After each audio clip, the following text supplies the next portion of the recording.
position with the Trump campaign to make more money. Let's focus on the betrayal and greed. Your investigation, sir, found a number of troubling contacts between Mr. Manafort and Russian individuals during and after the campaign. Is that right, sir? Correct. Correct.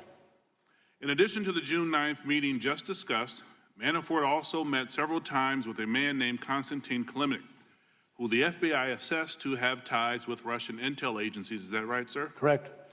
In fact, Mr. Manafort didn't just meet with him, he shared private Trump campaign polling information with this man linked to Russian intelligence. Is that right, sir? That is correct. And in turn, the information was shared with a Russian oligarch tied to Vladimir Putin. Is that right, sir? Allegedly. Director Mueller, meeting with him wasn't enough. Sharing internal polling information wasn't enough. Mr. Manafort went so far as to offer this Russian oligarch tied to Putin a private briefing on the campaign. Is that right, sir? Yes, sir. And finally, Mr. Manafort also discussed internal campaign strategy on 4 battleground states, Michigan, Wisconsin, Pennsylvania, and Minnesota, with the Russian intelligence-linked individual. Did he not, sir? And that's reflected in the report, as were the items you listed previously. Director Mueller, based on your decades of years of experience at the FBI, would you agree, sir, that it creates a national security risk when a presidential campaign chairman shares private polling information on the American people, private political strategy related to winning the votes of the American people, and private information about American battleground states with a foreign adversary?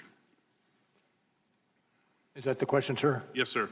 I'm not going to speculate along those lines. To the extent that it's within the lines of the report, then I'd support it.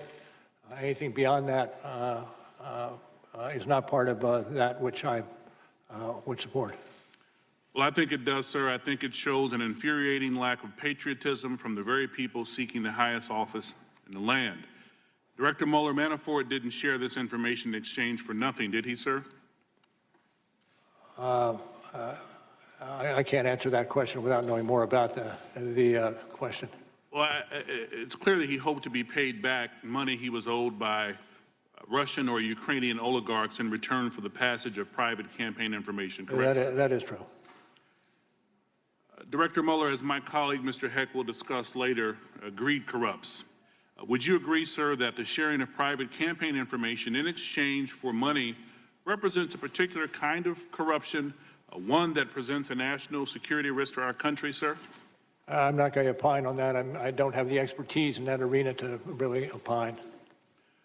Would you agree, sir, that Manafort's contacts with Russians close to Vladimir Putin and his efforts to exchange private information on Americans for money left him vulnerable to blackmail by the Russians? I think generally so, that would be the case.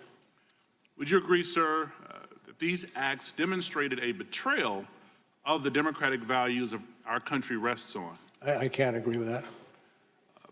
Director Mueller, not that it's not true, but I cannot agree with it. Yes, sir. Director Mueller, well, I can tell you that in my years of experience as a law enforcement officer and as a member of Congress, fortunate to serve on the Intel Committee, I know enough to say yes.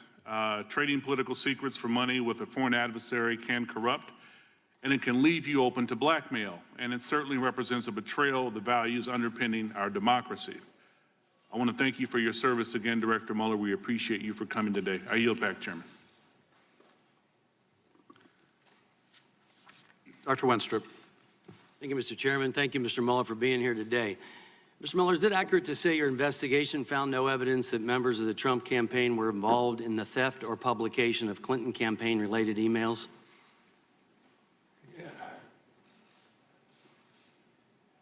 Can you read, or can you repeat the question? Is it accurate to say your investigation found no evidence that members of the Trump campaign were involved in the theft or publication of the Clinton campaign-related emails? I don't know. I don't know what the, well. Well, Volume 1, page 5, the investigation did not establish that members of the Trump campaign conspired or coordinated with the Russian government in its election interference activities. So it would therefore be inaccurate, based on this, to describe that finding as open to doubt, that finding being that a Trump campaign was involved with theft or publication of the Clinton campaign emails. Are you following that, sir? I do believe I'm following it, but it is, that portion of that matter, it does not fall within our jurisdiction or fall within our investigation. Well, based on what your report says, volume 1, page 5, I just want to be clear that open to doubt is how the committee Democrats described this finding in their minority views to of our 2018 report. And it kind of flies in the face of what you have in your report.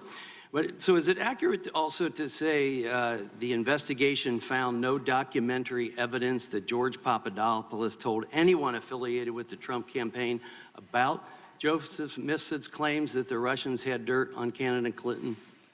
Let me turn that over to Mr. Zebley. If I can. I'd like to ask you, sir, this is your report, and that's what I'm basing this on. And then could you repeat the question for me again? Yeah, is it accurate to say the investigation found no documentary evidence that George Papadopoulos told anyone affiliated with the Trump campaign about Joseph Mifsid's claims that the Russians had dirt on candidate Clinton? I believe it appearing in the report that it's accurate. Okay, so in the report, it says no documentary evidence that Papadopoulos shared this information with the campaign. It's therefore inaccurate to conclude that by the time of the June 9, 2016 Trump Tower meeting, quote, the campaign was likely already on notice via George Papadopoulos' contact with Russian agents that Russia, in fact, had damaging information on Trump's opponent.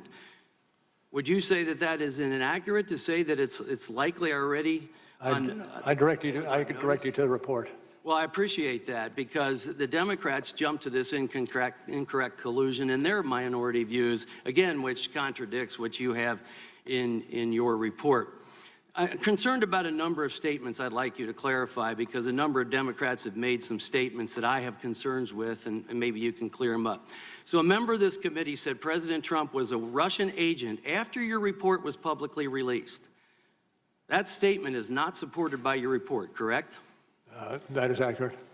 It's not supported. Multiple Democrat members have asserted that Paul Manafort met with Julian Assange in 2016 before WikiLeaks released DNC emails implying Manafort colluded with Assange. Because your report does not mention finding evidence that Manafort met with Assange, I would assume that means you found no evidence of this meeting. Is that assumption correct? I'm not certain I agree with that assumption. But you make no mention of it in your report. Would you agree with that? Yes, I would agree with that. Okay, Mr. Mueller, does your report contain any evidence that President Trump was enrolled in the Russian system of compromat as a member of this committee once claimed? Well, what I can speak to is information, evidence that we picked up as the special counsel, and I think that's accurate as far as it goes. Thank you. I appreciate that. So let's go for a second to scope. Did you ask the Department of Justice to expand the scope of the special counsel's mandate related to August 2nd, 2017 or August 20th, 2017 scoping memoranda? Well, without looking at the memoranda, I could not answer that. Well, let me ask you, did you ever make a request to expand your office's mandate at all? Generally, yes. And was that ever denied? I'm not going to speak to that. You're not going It goes to to internal deliberations. Well, I'm just trying to understand process. Does expanding the scope come from the acting attorney general or Rosenstein, or does it come from you, or can it come from either? I'm not going to discuss any other alternatives. Thank you, Mr. Mueller. Ms. Spear. Thank you, Mr. Chairman. Mr. Mueller,